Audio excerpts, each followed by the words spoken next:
lately lang medyo nahirapan lang si kasama natin kung paano ba i-divide sa tatlo to. Kasi nagkamali daw siya, tatlo lang ang mailalagay. So tinulungan natin since ang haba nga netong buong expand neto ay 18.163.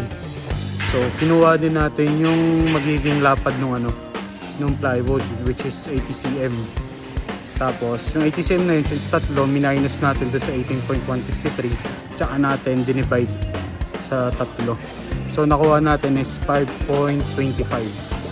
So ito na, tama na siguro to. Ito na, yan. So yung distance na ito mula dito sa biga na papunta dito is 5.25. Tapos yung distance din nito mula sa end na itong plywood is 5.25 papunta rin dito.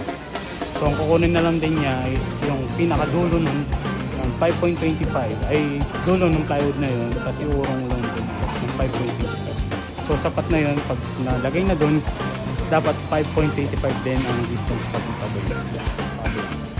So yun lang. So yun lang, kung nag-struggle ka, pwede ka naman magtanong, di ba?